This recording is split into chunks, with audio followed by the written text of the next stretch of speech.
this afternoon. So glad you could join us. This is, I think, the third time that we've had a Leader College conference call for all of the Leader College liaisons, and we're really pleased that you were able to join us again. Today is going to be a really fun conversation, I think, because we've got a number of people who have some things to share, some information and ideas to share, and we've also got some presenters who are going to talk about the do's and the don'ts of hosting a site visit and going on a site visit. So I think this is something a lot of you have done, and I expect that we're going to have a lot of interest in how to really approach this way of learning. So let me turn the microphone over to Mary. Let her introduce herself, and I think she wants to share some do's and don'ts about making this webinar technology work for us this afternoon. Mary?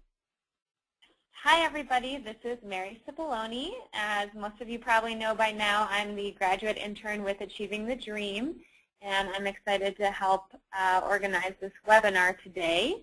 First, I'll just have us take a peek at our agenda. As Carol mentioned, I'm going to explain how to use the GoToWebinar technology.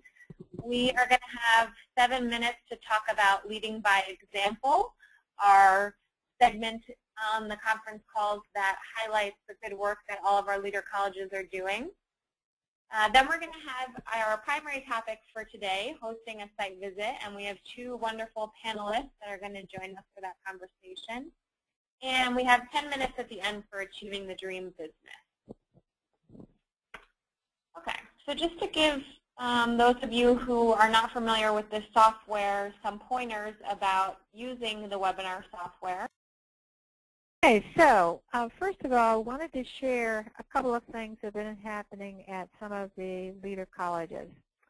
The first thing that I wanted to share with you is something that happened at Brazosport College. We had asked Linda Villanueva to tell us about that, but she was not able to join us today, so she sent a little note. Linda is the director of institutional research at that college, and she's also a data coach.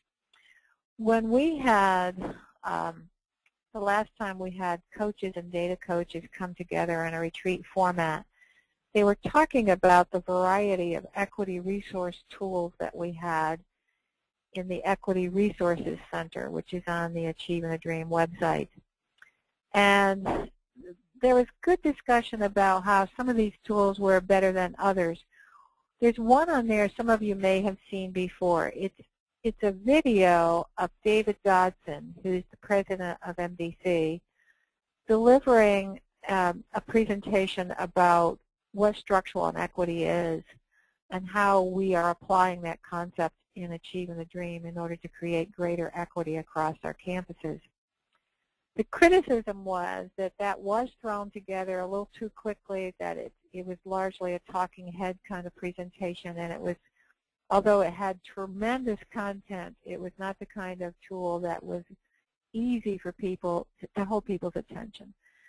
So what we decided to do was, David is marvelous in front of a live audience. If any of you have ever seen him, you'll know that to be true.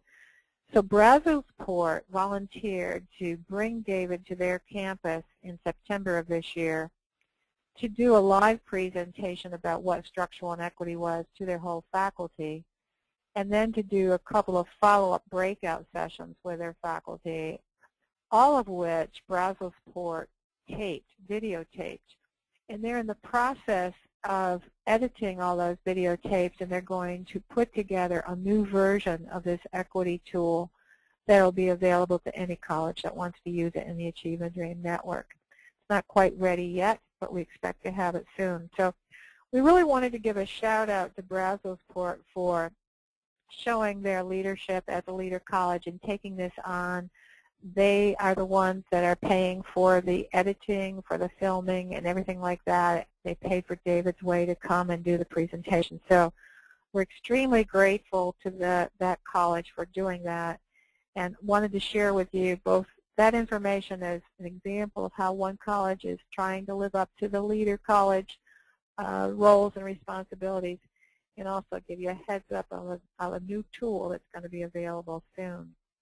I will add that at the DREAM Institute coming up later in the spring, there is also going to be another presentation that will feature clips, at least, of the video that has been done. And Brazosport will also be on the stage talking a little bit about what they've done. The second thing I wanted to bring up today was we put out an RFP this fall for soliciting new colleges that want to join the 2012 cohort. The responses to that RFP are due this Friday, so we don't yet know how many colleges might have decided to respond. But we're expecting and hoping that we're going to be able to bring as many as 30 new colleges on board come summer of 2012. In the RFP, we advised colleges that they should be making a phone call to leader college presidents or team leaders or both, and to kind of pick your brains about what it's like to be in Achieving the Dream and what kinds of things they should be thinking about as they made the decisions about whether to apply and how to strengthen their application. So we're extremely curious to know whether any of you received phone calls or emails from these prospective 2012 applicants. And I believe Mary is going to do a quick poll to see whether those of you who are on the phone did indeed get any inquiries from these folks. So Mary, are you going to? Yep, the poll's already in progress. I have 62% of people voted already, 81%, 90%, and that's probably everybody excluding us. 95, oh look, we have everybody. Okay. Let's see these results. Okay, so you can see the results. 24% of our participants said that yes, they did receive a call from an Achieving the Dream applicant. 43% said no, and 33% said they're not sure. Okay, well, I'm glad to see there was at least some action on that. We'll get a better handle when we see those applicants on Friday, but we may well want to come back and just do a quick polling after this webinar to see which ones of you got calls and what you thought about that, whether or not that was something that you think might have benefited the colleges and something we should continue. But it's good to know that at least some of you were involved in that process. Thank you for doing that. Okay, so the next thing we wanted to share with you is something that happened at Montgomery County Community College, also a leader college. Now, we had a gentleman whose name I will probably butcher. We think it's Steady Muno. But Steady, if your name is really Speedy, and if I'm doing something bad, I apologize. We had hoped to have you on video to be able to describe what you've done recently at the college to celebrate your leader college status. Mary, do we have Steady or Steedy by voice, or do I need to cover? No, I don't think he's called in. So I can see that he's in the webinar, but it looks like he might be having some trouble with his audio. So I think you should go ahead, Carol. Okay. I will do that with apologies if I don't do as good a job as he would have been able to do. But here's what the exciting thing was. You can see on your screen on November 29th, the college had a celebratory lunchtime meeting. And my understanding is that they invited everybody on the campus to come in. They set things up. You see a picture of what it looked like. They set things up so that there were various stations that the faculty and staff could rotate through and learn about each of the particular strategies that Montgomery County College was using that they think contributed to their being able to achieve leader college status. It looks like it was a tremendous way to get to more people across the campus what the particulars are about some of the Achieving the Dream strategies, to make sure they knew that the leader college status was secured, and to make everybody see that as a milestone and something worthy of the whole college celebrating. I don't know if any of the rest of you tried to do anything like that, but we were really taken by the idea that that college chose to celebrate. I know there were some other colleges, leader colleges, who might have had similar events, or at least were just having a Good Friday afternoon high fives of some order when they were alerted to it. If you haven't had some kind of a celebration like that, this might be something for you to consider. And Carol, I've gotten a few chats from Steady, who does seem to be having some trouble with his audio, but he wanted to let everybody know that the attendance at the event was really great, and it was a really proud moment for the students, faculty, and the staff of Montgomery County Community College.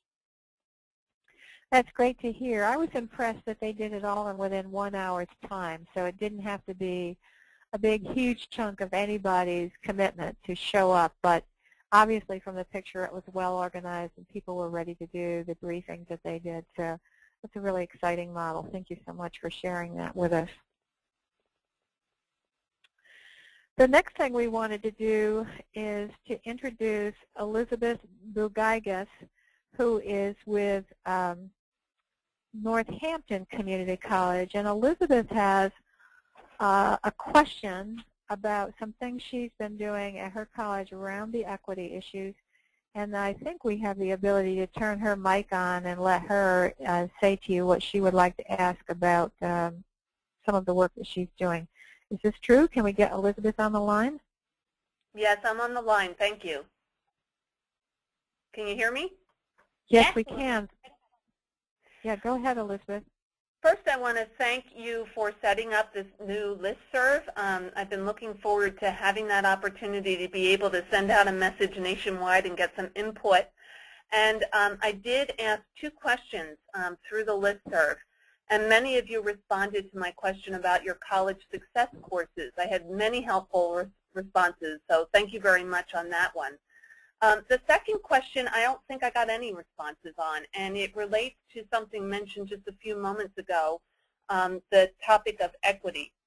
And specifically, I think at Northampton, we've really been struggling with an appropriate way to wrestle with the gateway courses and the achievement gaps in those courses.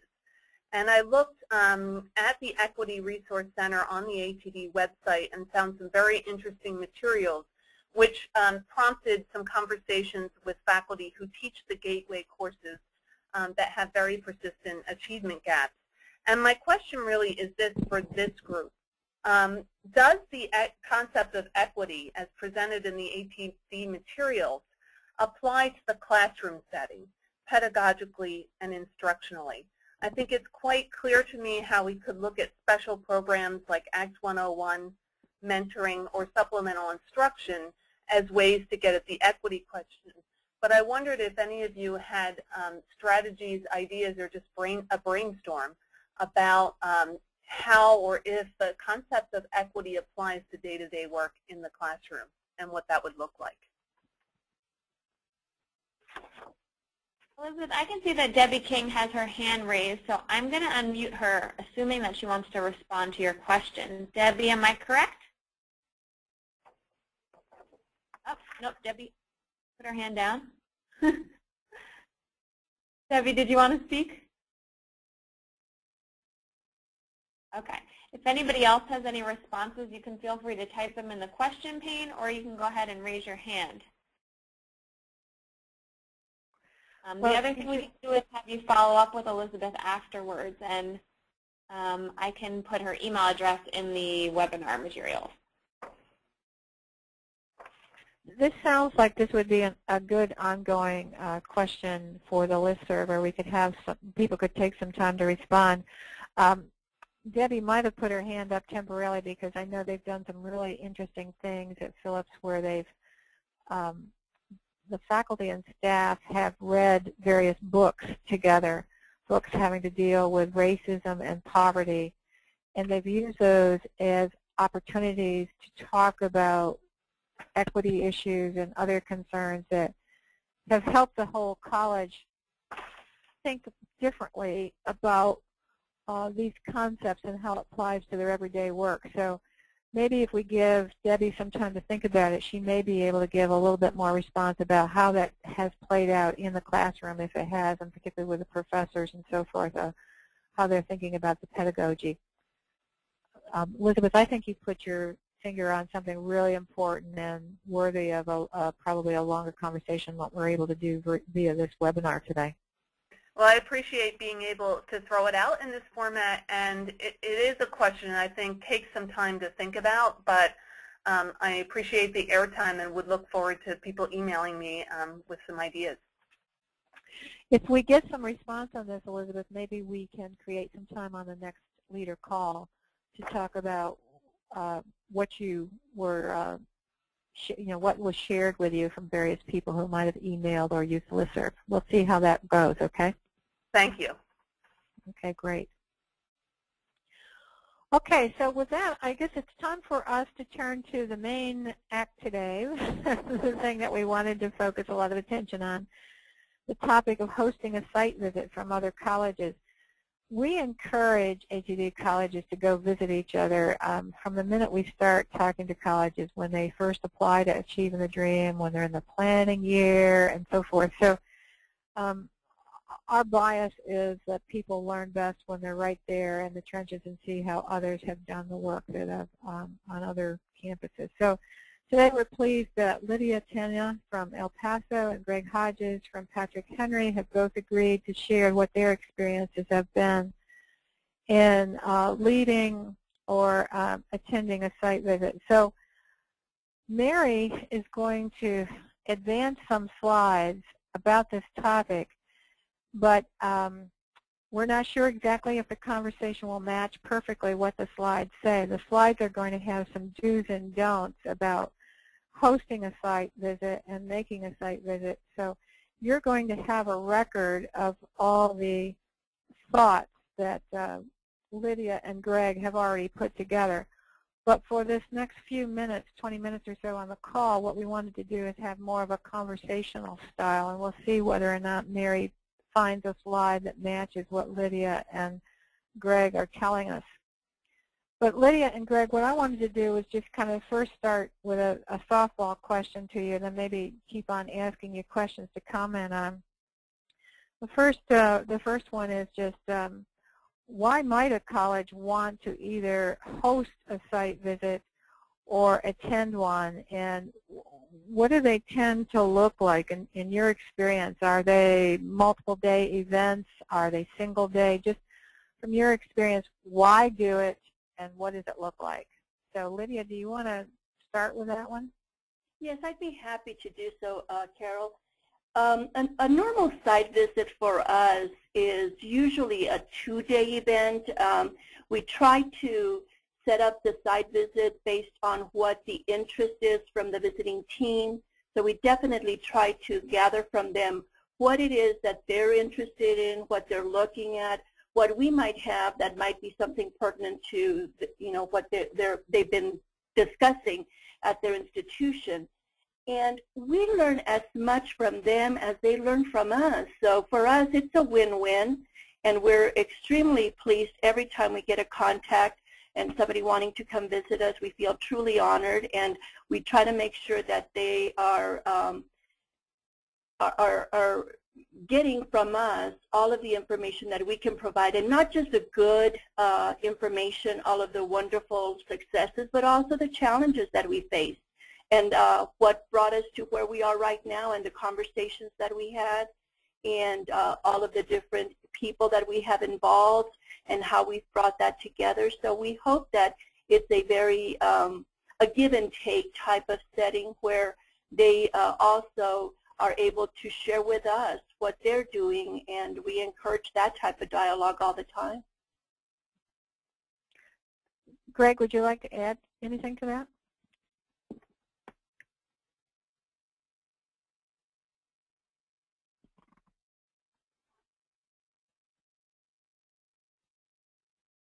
This is beginning to sound like we're having troubles with Greg's mic.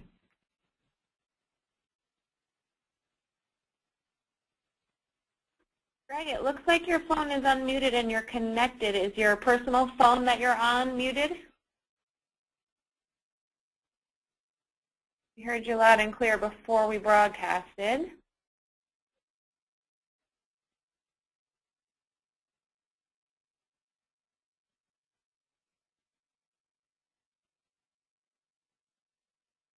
Don't you just love technology? Here we are trying to improve our lives with technology.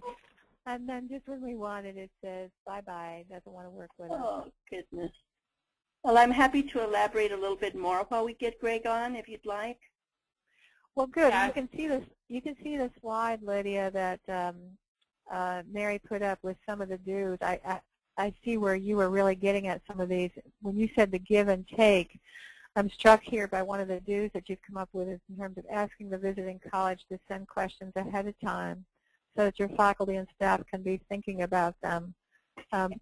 Anything else with this? Yeah, go ahead. Yeah, some of the visits we are able to do that, but if we're not able to, that's still fine with us, because as long as we know the content that they're interested in. For instance, we've got a variety of initiatives that we're very excited to share with people that have shown true success for us in student success. And if we get a sense from them that they're interested in, for instance, college readiness or early college high school or things that we do with our students before they come to us or after they come to us, we try to tailor our site visit to highlight those certain initiatives. And a lot of times they will send us a couple of key questions, but most of the time we're really just coordinating the site visit, getting the speakers together, and then we allow that to be a dialogue when they're here, an open discussion. We already have a lot of the data put in place in a lot of our presentation materials. So we know that we'll have that to share with them as to how we started and where we are at this point. So a lot of times it's that dialogue in between where they're asking the nuts and bolts type of questions about how we accomplish those things. And we have found that that conversation occurring during the site visit is what really brings a lot of that information sharing to take place. I wanted to just remind folks that are on the call that note that's on the bottom of this slide that you can raise your hand and if you've got questions. It looks like Greg has called in again. Greg, are you able to speak with us now? I hope so. Can you hear me? Oh, Yes. fantastic. Oh, good. My apologies. I have no idea what happened, but as you said, Carol, you got to love technology. Just if I could just piggyback onto what Lydia has said, at Patrick Henry, in addition to the panel discussions and the open dialogue, so many of the colleges, and we've hosted about a dozen now that have come to Patrick Henry, have come for the express purposes of seeing the cooperative learning work that we've been doing. So what is critically important for us in that endeavor is to schedule the classrooms so that the folks can go in and watch cooperative learning and active learning in action. That's been, I think, a real critical part because so much of our work is focused on pedagogical change.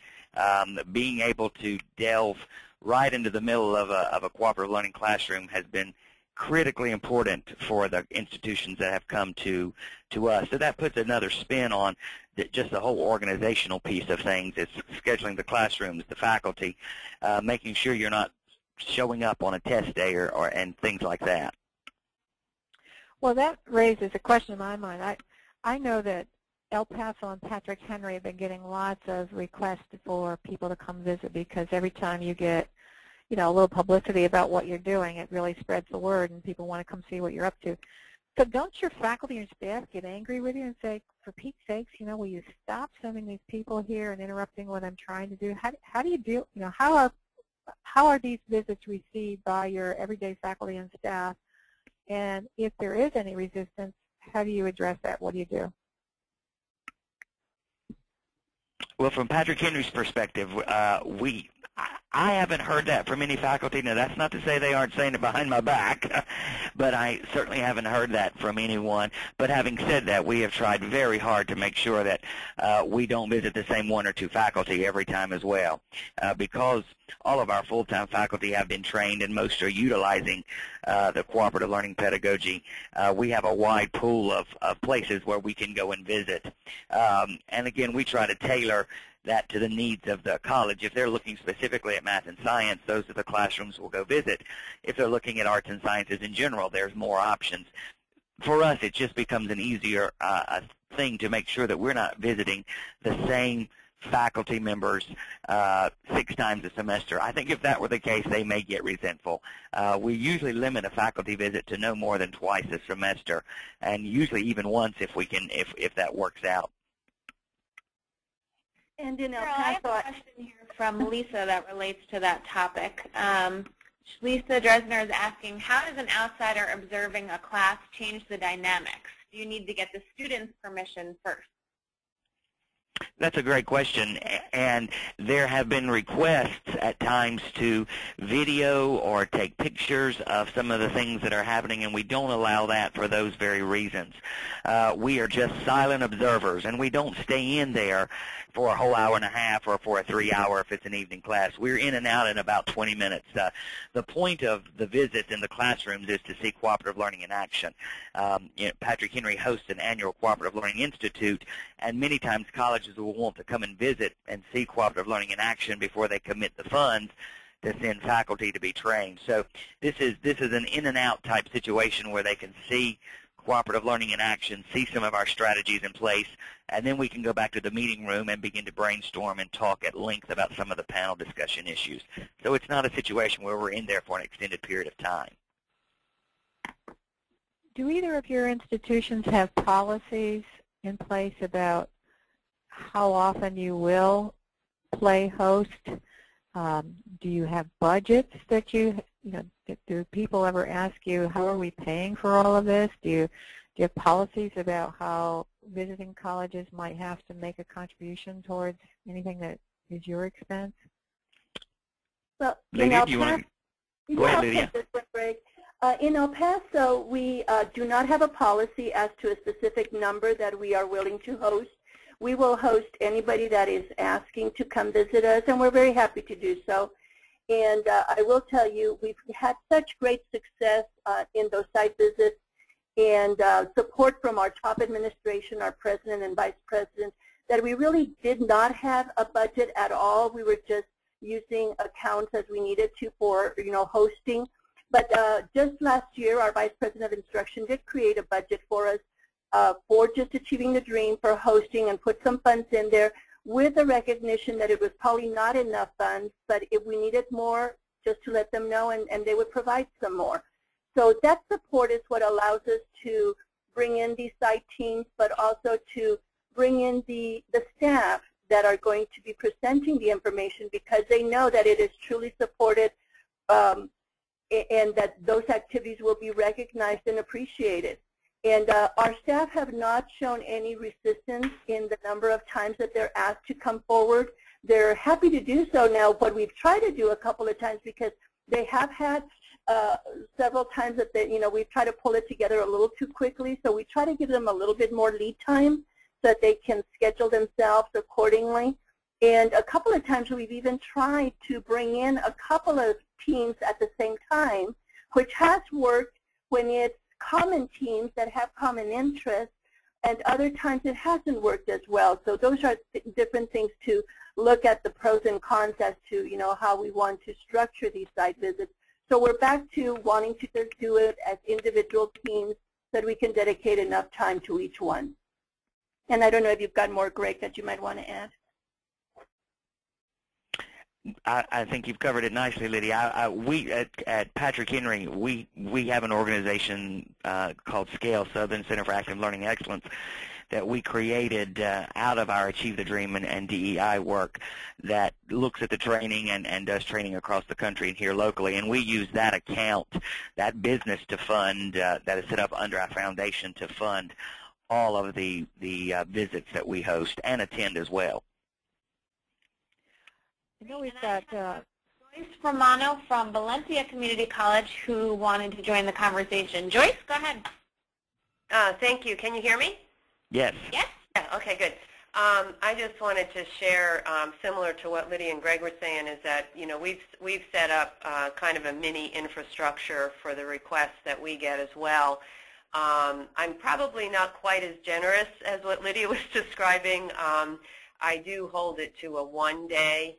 And I do I have found that I have had to pick times of the year that I can manage the requests, as well as certainly want to share and be good partners and colleagues with everyone, and again, do feel very appreciative that people are even interested in what we're doing.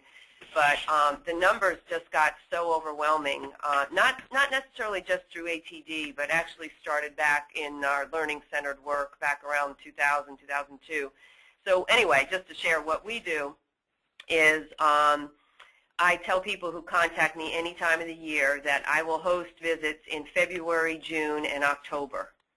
And depending on who contacts me first, that's the date I pick. And then if other people contact me, then I do combine. And I have hosted as many as 5 colleges at a time. That's rare. Usually it's not more than like maybe 2 or 3. But those dates seem to work for people in terms of, when some of the grant deadlines are, and also, all of our calendars and, when we're busy, when we're able to travel, and when we're able to accommodate people.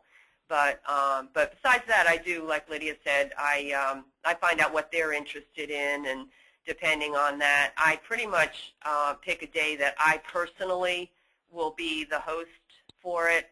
So I try not to put that burden on my staff. But I will ask people, if they want to know about faculty development, I'll ask those faculty development colleagues to come. So I kind of tailor it depending on, but that's kind of how I manage the demand. So I just thought that might be another model to share with everyone. Yeah, that's a great model. That notion of which months during the year you're open for it is really an interesting piece of advice. On one of these charts that's to come, you'll see where Lydia and Greg, one or the other of them, had a tip where they were suggesting don't book more than one institution at a time.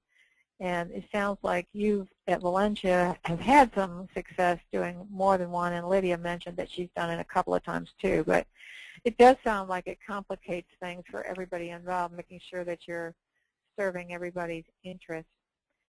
Well, of course, you let them know, obviously you're honest with them and say, well, so-and-so's coming and they want to hear about this, and so that, it depends on, if it's not, then you can make it a little conference then. If somebody doesn't want to hear about that, maybe you can have them schedule them somewhere else, almost like a breakout session.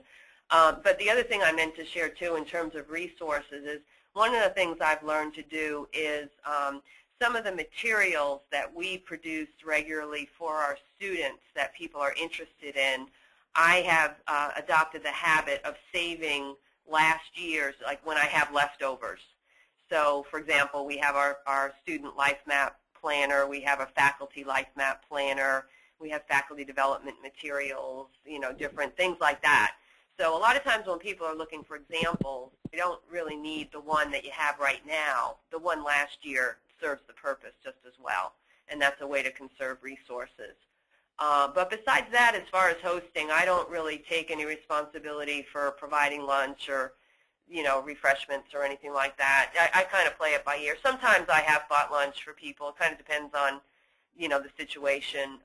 Other times we've gone out to lunch together. Other times they've preferred to have the time on their own to go to lunch. So I kind of just play that by ear. I have a couple of great questions here for the panelists. William Rossetto from San Jacinto College wants to know, he's assuming that the visiting schools pay their travel expenses. Is that correct? That is correct. Okay, a resounding yes on that one. And, yeah. Oh, absolutely, yes. We're generous, but not quite that generous. Yeah. Right, yeah. But in El Paso, I will tell you, we do host them for continental breakfast, for lunch, snacks in the afternoon, for 2 days. We were doing dinner, but then we found that we really couldn't afford that much anymore with the number of visitors that were coming. But we do try to coordinate a nice dinner for them if they want, or of course that could be a time on their own. And we do not ask them to reimburse us for any of that at all. Now, that's something else I did adopt some years ago at Valencia. I asked them to make a contribution to our student scholarship to our foundation. So I make that a condition of coming. We've got a slide here somewhere. I think it's the next one, Mary, if you would advance it, please. There's a point that I think is really great. Okay, good, that's it. I was struck by Lydia and Greg's tip that you should not sugarcoat these visits, that the whole idea of being an Achieving the Dream and being a leader is to be honest with the data regardless of who's coming to town. So just wanted to just real quickly, there was also a point earlier on one of your slides saying that involved the IR department with data. Lydia and Greg, do you just want to comment quickly about data and sugarcoating and that concept in general? Go ahead, Greg. Sure. I think I actually included that phrase about not sugarcoating in the data. Again, because we deal with cooperative learning, which is not easily measurable at times, one of the challenges we're always facing is how do you measure this? We always get asked how do you measure it and measure it effectively. And what we found very quickly is that if we're very open and honest with the visiting institutions and share with them our successes but our ongoing challenges, that there is a great deal more respect than if we just try to paint ourselves as having the answers to all of these questions, which frankly we're struggling with as well. Again, even when we submit annual reports now, we are very adamant about the fact that we're going to present the good, bad, and the ugly, because that's the real mark of a leader institution, is being willing just to say, here, we're doing great at this, but we're still struggling in this given area. And I think that's critically important because it's our natural tendency just to want to show off the good. But we've got to just show where we're working on as well. And I agree. What we do in El Paso is we share the data about what got us started, and a lot of that, of course, is the data that we've used in a lot of other conversations, in a lot of other presentations, but we want them to see what got us going and how we approach the data review, and the fact that we use data throughout our progression into the initiatives that we've moved forward. But we want to make sure that they understand that what we're showing them now is what we've already tweaked and done the best job we could with the resources that we had, but that it took quite a bit of conversation, discussion, challenges, and a lot of input from a lot of people that are truly involved in each of the initiatives that has allowed us to progress to the point where we are. And if I could just add one other thing. Sorry, Carol, you alluded to this, and I just think it's critically important, and I put that in the slide, that for us, the IR person is there throughout because he or she is the one that's going to be answering the vast majority of those questions. Well, I'm watching the clock, and I'm going to suggest that we show the last slide, which has got a sample itinerary for one of the site visits that's been made to El Paso. There's some really great tips here. There could be more questions that you have, but you now know who Greg and Lydia are, and we also have Joyce from Valencia. So we've got 3 great resources if this is something that you're contemplating doing. We've got a few minutes to cover a few quick business items, which I'd like to go through, and then I think we'll be able to stay right on time. Thank you so much to Lydia and Greg for giving us your time and your best thinking about this. You've made me want to come visit both of your campuses. It looks like these are really valuable activities. So let me switch to the business here. We've been trying to remind you that registration for DREAM is open. We hope that your colleges will be there.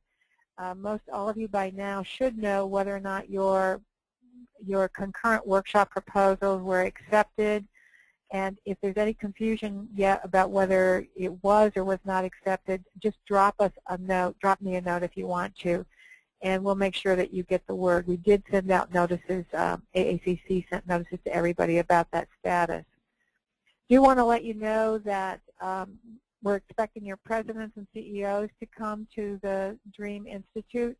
There will be a Leader College President session Wednesday morning, and it's going to be where it's coming from. So please encourage your presidents to plan to be there Wednesday morning for that. In the afternoon, all of the presidents, whether they're from Leader College colleges or not, are going to be in a 3-hour roundtable where the topic is going to be trustee engagement. So both of these topics are pretty hot topics I think your presidents will be interested in. The next little piece of business is a reminder about NYSOD.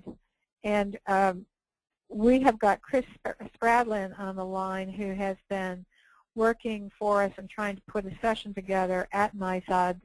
Can we get Chris's mic open so that he can just do a quick note about this? Chris, you should be all set. Go ahead.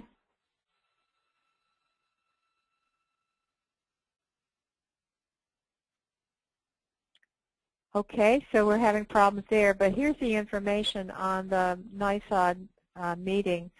You may recall from other conversations, we are trying to organize a session that would be for Leader College faculty. It's going to be free. You can see it's scheduled for the 27th of May from 1 to 3, and Belinda as well as Chris are trying to coordinate the planning for that from Cuyahoga, and they're still very intrigued by having any of the rest of you help them plan that. So give Mary an email message if you'd like to be involved as well. Please encourage your faculty to come to that session. It's going to be about acceleration. The next announcement that I wanted to just get out, I've been getting some phone calls from some of you about what comes next for the 2012-13 year for you. Almost all of you who are Leader Colleges will be in an annual renewal schedule now. If you choose to stay involved with Achieving the Dream, each year you'll be asked whether or not you wish to stay. And of course we want you to. We don't want to lose the expertise of our Leader Colleges. We are anticipating that the price will stay steady at $10,000 for your institutions next year. It is a discounted rate. Our actual costs are far more than that, but we know how difficult it is for people to come up even with the $10,000, so we do not anticipate raising that price again another year. We also have on this screen just a reminder that that $10,000 fee does provide certain resources and services, including a site visit by your coach and your data coach in that year, and also several complimentary DREAM registrations, lots of other access points and resources and tools too that you've become accustomed to, but those are the big ticket items that are easy for you to explain to your president why you want to stay involved for another year. On the next slide, wanted to just give you a quick update. Many of you did apply for the competition where we were looking for pilot colleges that were going to scale and improve the financial empowerment and literacy training that they may be giving to their students, and also incorporating Bank of America volunteers as mentors and coaches. The selection process is nearly finalized. We have done all of the screening. We should be able to announce who has been selected by the end of this week. The Bank of America folks are doing the final vetting of the selections through their structure, making sure that there's approvals all the way up and down the line. But we should be able to give you word by the end of this week where you stand on that competition. And then we also wanted to give you a reminder that we are continuing to hold monthly conference calls for your program information officers. If you have not yet had your public information officer participate in these calls, you might want to tip them off to it. They seem to be popular. It's an opportunity for our communications folks to work with your communications folks on what some of the good stories are for you to use to advance your work, and to also talk about some of the things you can take advantage of, that new materials and messaging strategies that we're developing at the national level. So do pass on that word if you haven't already told your program information officer about this monthly call. And then finally, we have as you will know, we have sent out a message to you suggesting that we need to change the time of these calls because of some other things that are going on in the coming year. So the next Leader College call is scheduled for Thursday, January 5th at 12:30, which seemed to be the date and time that worked best for most of you on the poll. The topic is going to be effective practices in student success, and Mary is going to be looking for volunteer presenters on this topic. Mary, I am going to stop there and ask you to go ahead with anything that I've forgotten to say and with the final evaluation poll. Sure. So I'm just going to bring up a quick evaluation poll. Apologize for taking a couple extra minutes of your time. But if you can just take a second to let us know what you thought of this poll using the poll that should be on your screen now. You said what we thought of the poll. You mean what they thought of the call, right? The webinar. Thank you, Carol. It's getting late, isn't it? Good. I have 70% of people voting. 5%. I'm going to leave it open about 10 more seconds.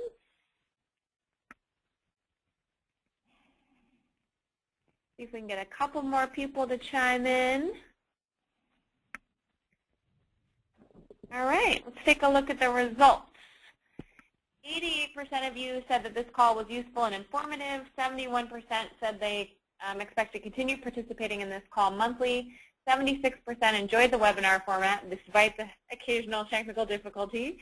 And 0% said that the call did not meet their expectations. So that's great feedback for us. We will talk to you in January. And again, apologize for going over a couple of minutes. Thanks again to our presenters today, including Elizabeth, as well as our friend down at Valencia, who we had not expected to be able to give such great information, but we really appreciate everybody's contributions. We're trying to make these college calls more interactive, so if you've got any feedback for us on how we can do that, other than learning how to get these mics to work better, please give us your suggestions. We want these calls to be useful to you. So thanks so much. Have a great holiday season, everyone. Don't forget to email Mary if you have any concerns or issues. Email me if you have anything about the DREAM Institute where you didn't get word. And we look forward to talking to you again in January.